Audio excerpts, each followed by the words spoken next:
दिल में छुरी चलाए वो मारे नैना के बान, तहा मोला फसाए वो फेंके माया के जाल।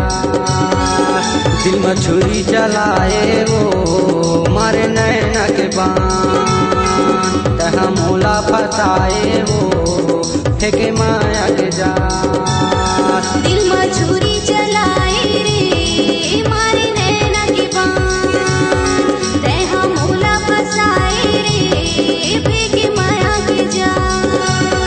दिल में छुरी चलाए रे मारे नैना के बान, तहा मोला फसाए रे फेंके माया के जाल।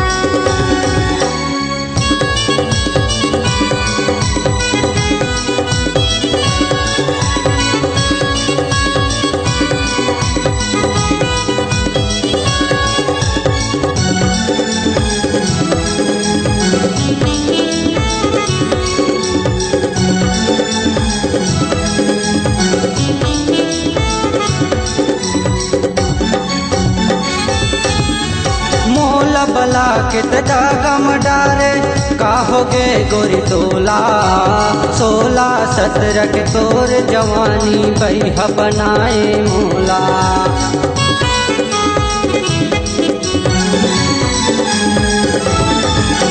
मोला बला के दागम डारे काहोगे गोरी तोला, 16-17 के तोर जवानी बैहा बनाए मोला। दिल में आरी चलाए वो मारे नैना के बान, तहा मोला बताए वो फेंके माया के जाल।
पाए पर फले जो ही चाही मोरे जान। काबर ऐसन कई दस राजा झन हो दहा उदास।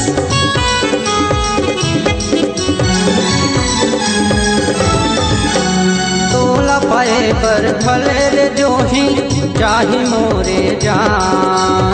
काबर ऐसन कई दस राजा झन हो दहा उदास। दिल में छुरी चलाए वो मारे नैना के बान, तहा मोला फसाए रे फेंके माया के जाल।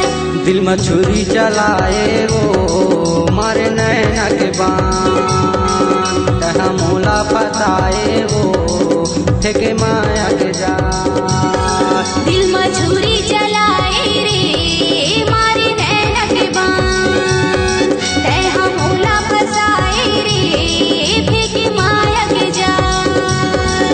ठेके माया के जाल, मारे नैना के बान, ठेके माया के जाल, मारे नैना के बान। अगर आपकी आवाज में है दम और आपकी आवाज को एक नई उड़ान देना चाहते हैं तो चले आइए एमएस रिकॉर्डिंग स्टूडियो कॉलोनी मोड़ सी पर। हमारा संपर्क नंबर 8085470039। नए नए गाने सुनने और देखने के लिए हमारे YouTube चैनल एमएस स्टूडियो को सब्सक्राइब करें और फ्री गाना डाउनलोड करने के लिए www.msstudiocgsong.com में सर्च करें।